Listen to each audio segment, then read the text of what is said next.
मेरे प्रिय आत्मा, एक छोटी सी कहानी से मैं अपनी बात शुरू करना चाहूंगा। बहुत वर्ष बीते, बहुत सदियां। किसी देश में एक बड़ा चित्रकार था। वो जब अपनी युवावस्था में था, उसने सोचा कि मैं एक ऐसा चित्र बनाऊं जिसमें भगवान का आनंद झलकता हो। मैं ऐसी दो आंखें चित्रित करूं जिनमें अनंत शांति झलकती हो। मैं ऐसे एक व्यक्ति को खोजूं, एक ऐसे मनुष्य को जिसका चित्र जीवन के जो पार है, जगत से जो दूर है, उसकी खबर लाता हो। और वो अपने देश के गांव-गांव घूमा, जंगल जंगल उसने छाना उस आदमी को जिसकी प्रति छवि वो बना सके। और आखिर एक पहाड़ पर गाय चराने वाले एक चरवाहे को उसने खोज लिया।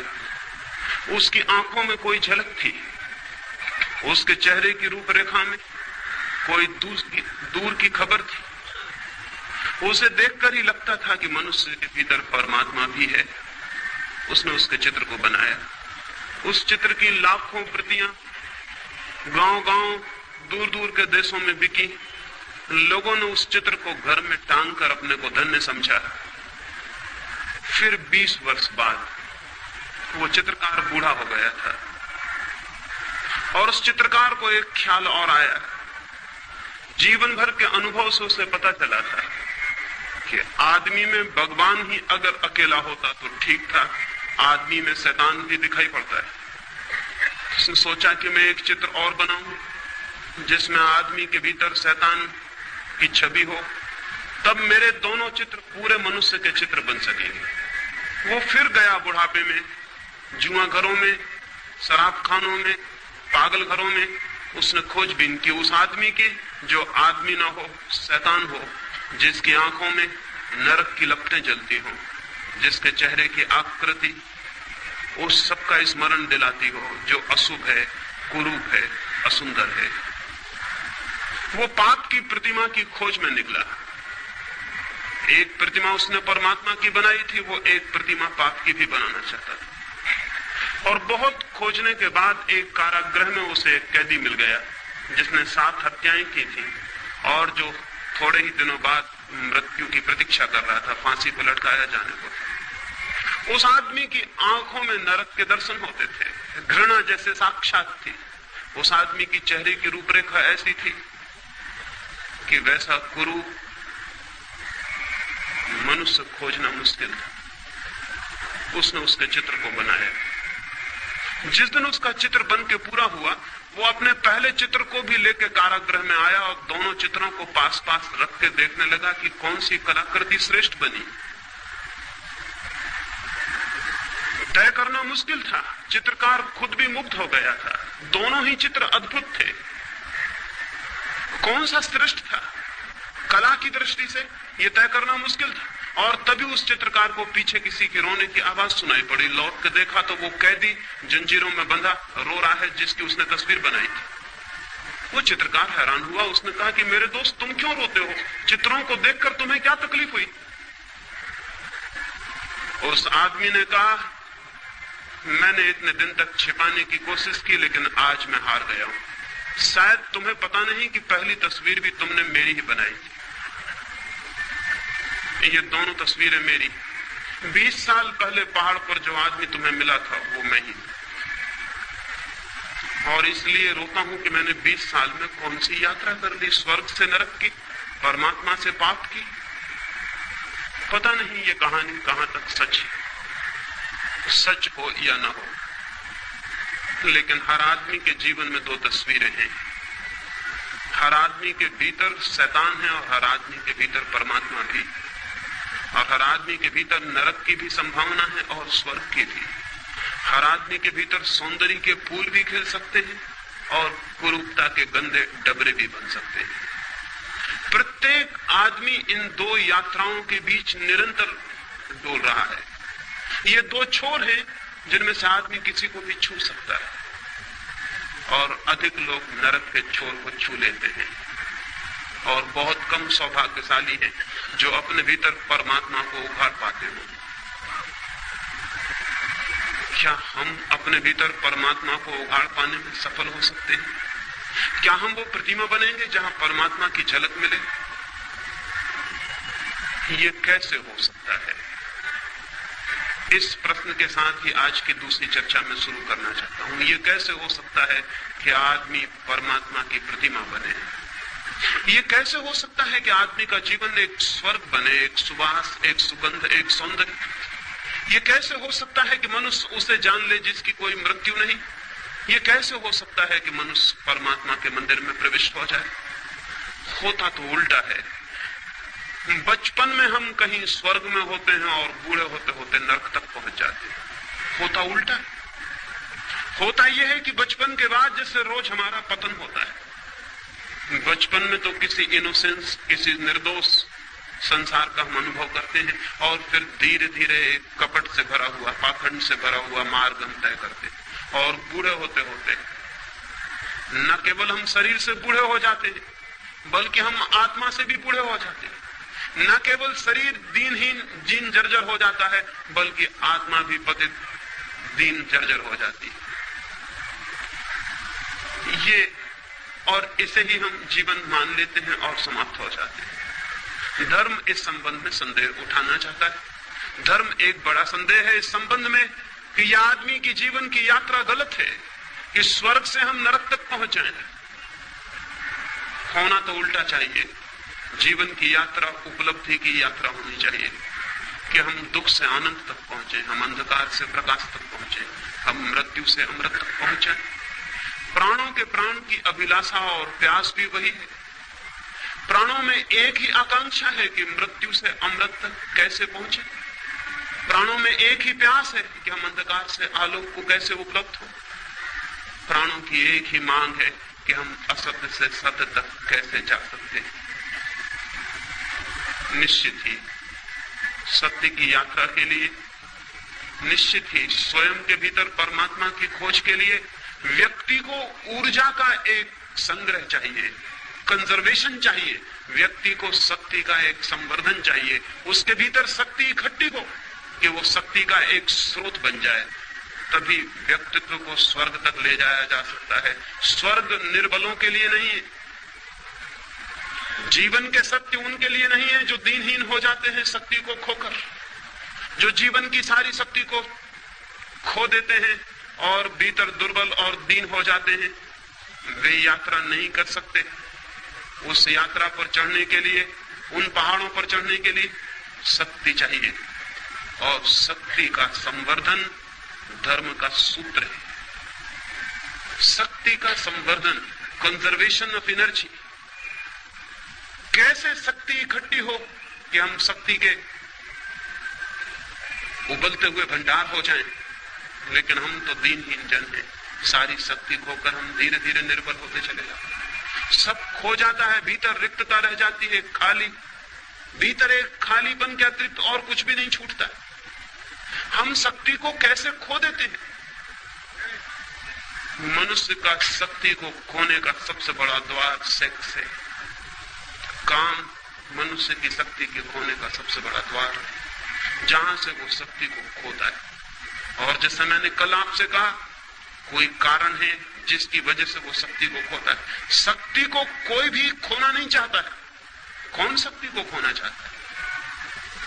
लेकिन कुछ झलक है उपलब्धि की, उस झलक के लिए आदमी शक्ति को खोने को राजी हो जाता है।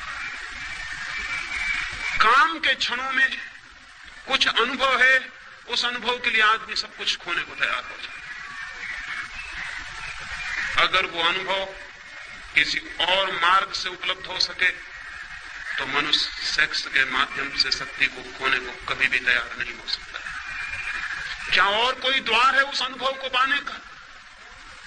क्या और कोई मार्ग है उस अनुभूति को उपलब्ध करने का, जहां हम अपने प्राणों की गहरी से गहराई में उतर जाते हैं, जहां हम जीवन का ऊंचा से ऊंचा शिखर छूते हैं, जहां हम जीवन की शांति और आनंद की एक झलक पाते हैं? क्या कोई और मार्ग है?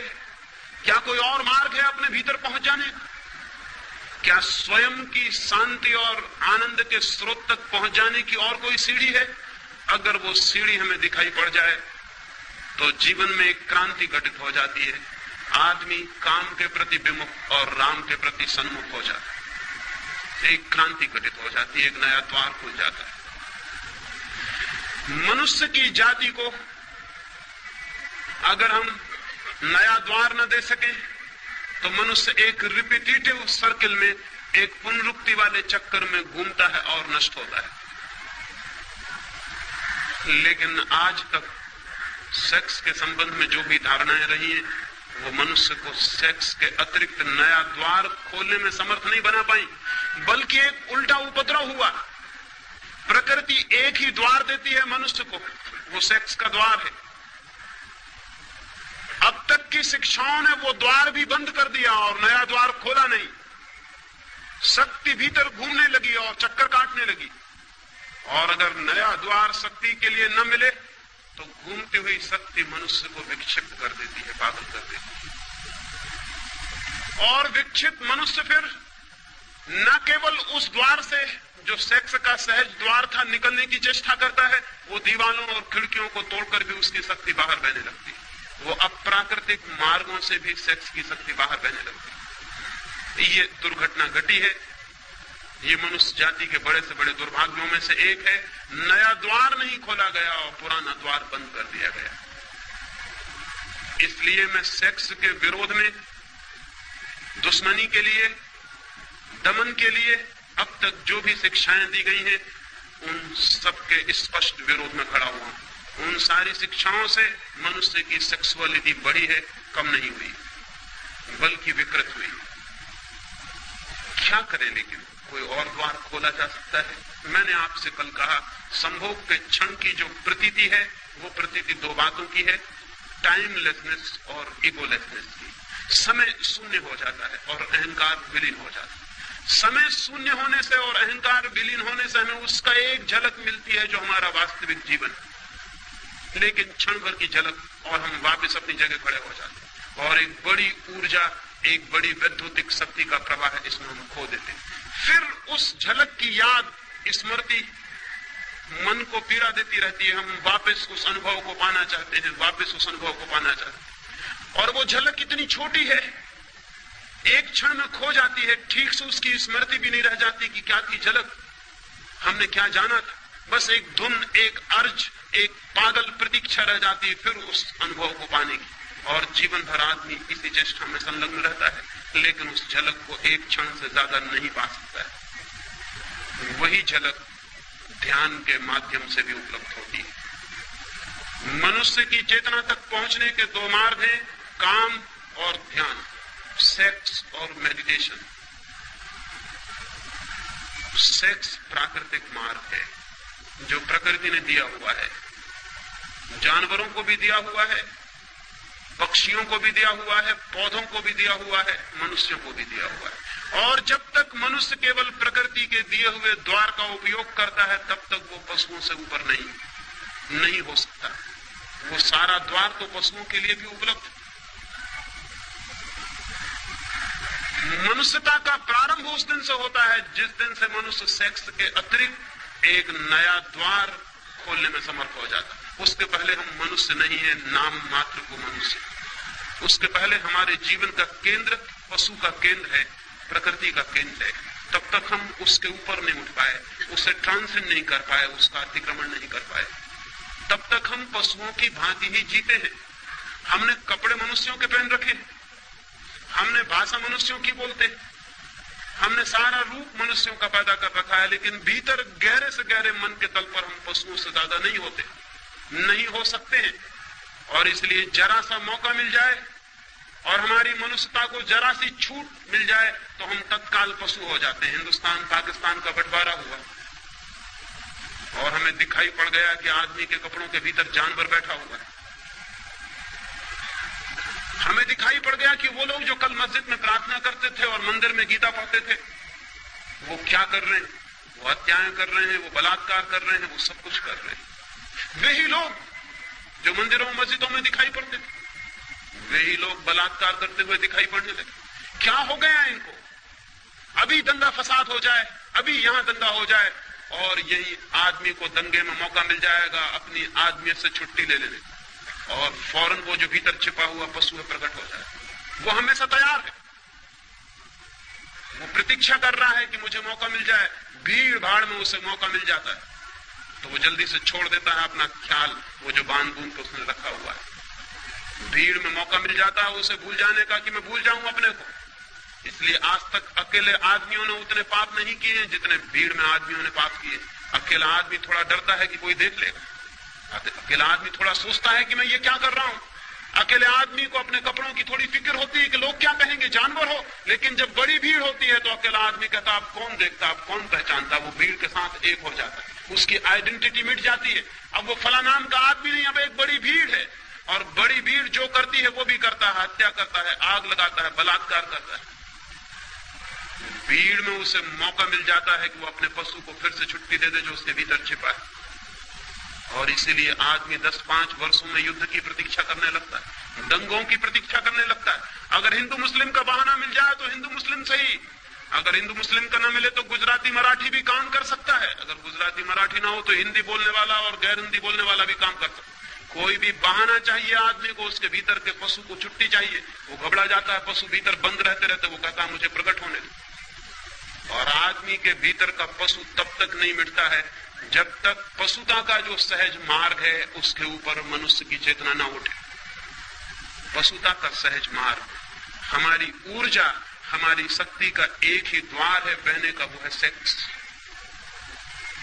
और वो द्वार बंद कर दें तो कठिनाई खड़ी हो जाती है। उस द्वार को बंद करने के पहले नए द्वार का उद्घाटन होना जरूरी है, जीवन चेतना नई दिशा में प्रवाहित हो सके। लेकिन यह हो सकता है यह आज तक किया नहीं गया, नहीं किया गया क्योंकि दमन सरल मालूम पड़ा, रूपांतरण कठिन। दबा देना किसी बात को आसान है, बदलने की विधि और साधना की जरूरत है। इसलिए हमने सरल मार्ग का उपयोग किया कि दबा दो अपने भीतर। लेकिन हम ये भूल गए कि दबाने से कोई चीज नष्ट नहीं होती है, दबाने से और बलशाली हो जाती। और हम ये भी भूल गए कि दबाने से हमारा आकर्षण और गहरा होता है। जिसे हम दबाते हैं वो हमारे चेतना की और गहरी परतों में प्रविष्ट हो जाता है। हम उसे दिन में दबा लेते हैं, वो सपनों में हमारे आंखों में झूलने लगता है। हम उसे रोजमर्रा दबा लेते हैं, वो हमारे भीतर प्रतीक्षा करता है कि कब मौका मिल जाए, कब मैं फूट पड़ूं, निकल पड़ूं। जिसे हम दबाते हैं उससे हम मुक्त नहीं होते, हम और गहरे अर्थों में और गहराइयों में और अचेतन में और अनकॉन्शियस तक उसकी जड़ें पहुंच जाती हैं और वो हमें जकड़ लेता है। आदमी सेक्स को दबाने के कारण ही बन गया और जकड़ गया। और यही वजह है, पशुओं का तो सेक्स का कोई अवधि होती है, कोई पीरियड होता है वर्ष में। आदमी की कोई अवधि ना रही, कोई पीरियड ना रहा। आदमी 24 घंटे 12 महीने सेक्सुअल है। सारे जानवरों में कोई जानवर ऐसा नहीं कि जो 12 महीने और 24 घंटे कामुकता से भरा हुआ। उसका वक्त है, उसकी ऋतु है, वो आती है और चला जाता है, और फिर उसका स्मरण भी खो जाता है। आदमी को क्या हो गया? आदमी ने दबाया जिस चीज को, वो फैलकर उसके 24 घंटे और 12 महीने के जीवन पर फैल गई। कभी आपने इस पर विचार किया कि कोई पशु हर स्थिति में हर समय कामुक नहीं होता, लेकिन आदमी हर स्थिति में हर समय कामुक है। जैसे कामुकता उबल रही है, जैसे कामुकता ही सब कुछ है। ये कैसे हो गया? ये दुर्घटना कैसे संभव हुई है? पृथ्वी पर सिर्फ मनुष्य के साथ हुई है और किसी जानवर के साथ नहीं। क्यों? एक ही कारण है, सिर्फ मनुष्य ने दबाने की कोशिश की है, और जिसे दबाया वो जहर की तरह सब तक फैल गया। और दबाने के लिए हमें क्या करना पड़ा? दबाने के लिए हमें निंदा करनी पड़ी, दबाने के लिए हमें गाली देनी पड़ी, दबाने के लिए हमें अपमानजनक भावनाएं पैदा करनी पड़ी। हमें कहना पड़ा सेक्स पाप है, हमें कहना पड़ा कि सेक्स नरक है, हमें कहना पड़ा कि जो सेक्स में है वो गरेत है, निंदित है। हमें ये सारी गालियां खोजनी पड़ी, तभी हम दबाने में सफल हो सके। और हमें ख्याल भी नहीं कि इन निंदाओं और गालियों के कारण हमारा सारा जीवन जहर से भर गया। नीत्शे ने एक वचन कहा है जो बहुत अर्थपूर्ण है। उसने कहा है कि धर्मों ने जहर खिला के सेक्स को मार डालने की कोशिश की थी। सेक्स मरा तो नहीं, सिर्फ जहरीला होकर जिंदा है। मर भी जाता तो ठीक था, वो मरा नहीं, लेकिन और गड़बड़ हो गई बात, वो जहरीला भी हो गया और जिंदा है। ये जो सेक्सुअलिटी है, ये जहरीला सेक्स है। सेक्स तो पशुओं में भी है, काम तो पशुओं में भी है, क्योंकि काम जीवन की ऊर्जा है, लेकिन सेक्सुअलिटी, कामुकता सिर्फ मनुष्य में, कामुकता पशुओं में नहीं। पशुओं की आंखों में देखें, वहां कामुकता दिखाई नहीं पड़ेगी। आदमी की आंखों में झांके, वहां एक कामुकता का रस झलकता हुआ दिखाई पड़ेगा।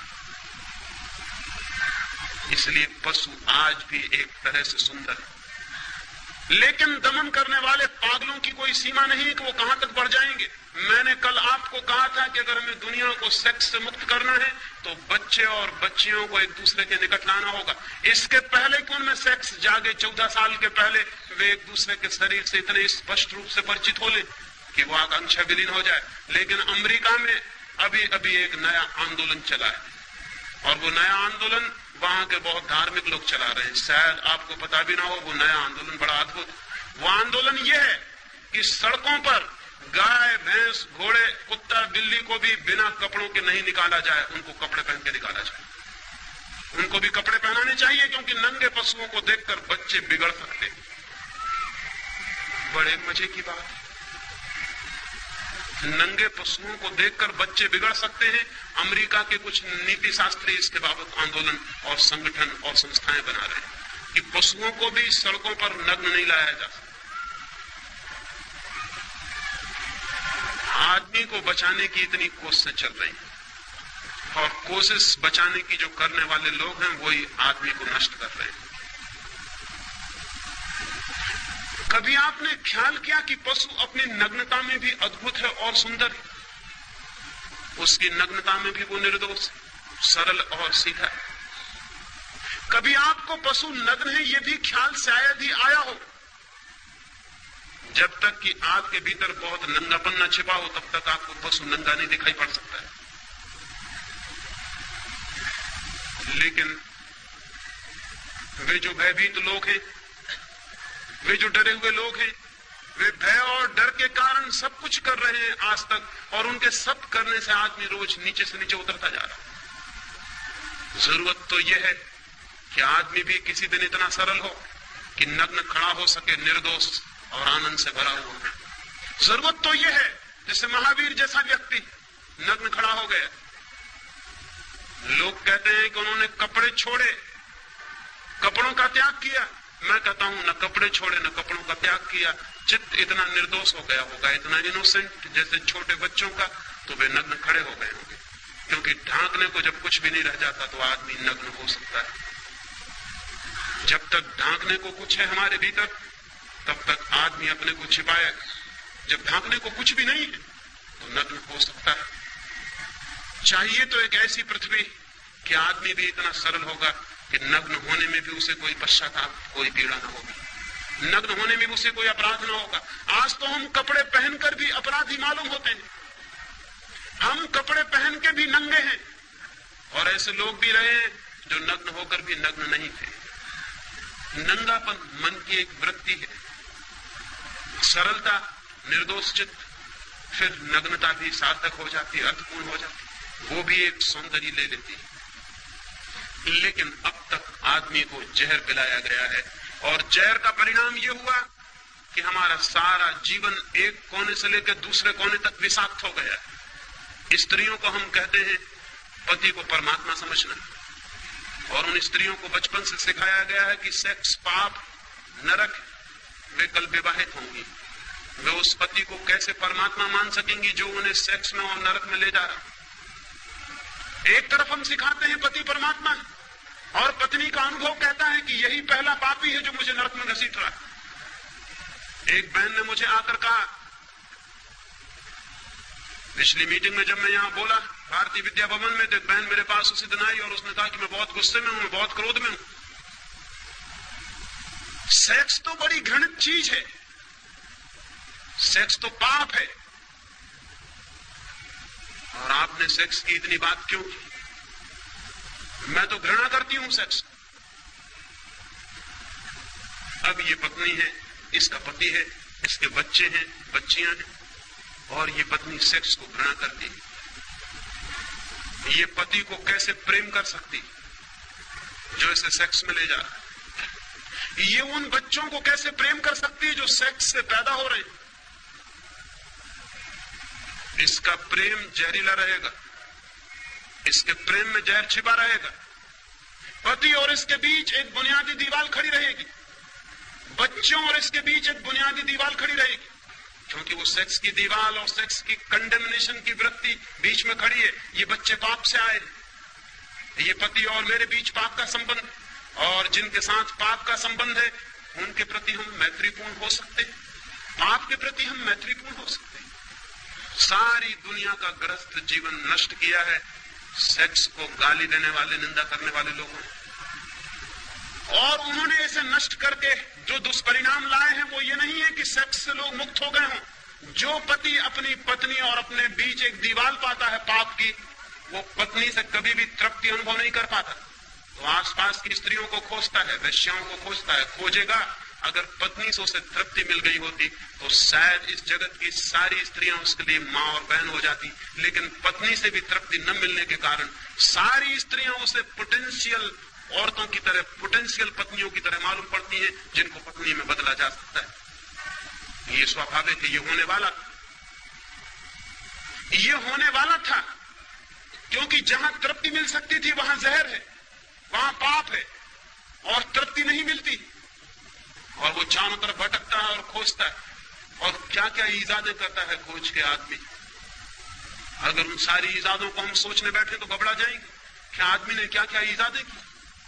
लेकिन एक बुनियादी बात पर ख्याल नहीं किया कि वो जो प्रेम का कुआं था, वो जो काम का कुआं था, वो जहरीला बना दिया गया। और जब पति और पत्नी के बीच जहर का भाव हो, घबराहट का भाव हो, पाप का भाव हो, तो फिर ये पाप की भावना रूपांतरण नहीं करने देगी।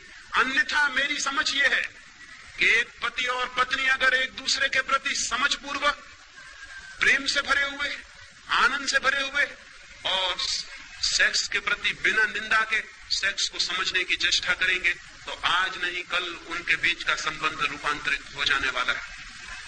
ये हो सकता है कि कल वही पत्नी मां जैसी दिखाई पड़ने लगे। गांधी जी 1930 के करीब श्रीलंका गए थे, उनके साथ कस्तूरबा साथ थी। संयोजकों ने समझा कि शायद गांधी जी की मां साथ आई हुई है, क्योंकि गांधी जी कस्तूरबा को खुद भी बाही कहते थे। लोगों ने समझा कि शायद उनकी मां होगी। संयोजकों ने परिचय देते हुए कहा कि गांधी जी आए हैं, और बड़े सौभाग्य की बात उनकी मां भी साथ आई हुई, वो उनके बगल में बैठी हुई। गांधी जी के सेक्रेटरी तो घबरा गए कि ये तो भूल हमारी, हमें बताना था कि साथ में कौन है, लेकिन अब तो बड़ी देर हो चुकी। गांधी तो मंच पर जाके बैठ भी गए थे और बोलना शुरू कर दिया। सेक्रेटरी घबराए हुए हैं कि गांधी पीछे क्या कहेंगे। उन्हें कल्पना भी नहीं हो सकती थी कि गांधी नाराज नहीं होंगे, क्योंकि ऐसे पुरुष बहुत कम हैं जो पत्नी को मां बनाने में समर्थ हो जाते। लेकिन गांधी जी ने कहा कि सौभाग्य की बात है कि जिन मित्र ने मेरा परिचय दिया है उन्होंने भूल से एक सच्ची बात कह दी। कस्तूरबा कुछ वर्षों से मेरी मां हो गई, कभी वो मेरी पत्नी थी, लेकिन अब वो मेरी मां है। इस बात की संभावना है कि अगर पति और पत्नी काम को, संभोग को समझने की चेष्टा करें तो एक दूसरे के मित्र बन सकते हैं और एक दूसरे के काम के रूपांतरण में सहयोगी और साथी हो सकते हैं।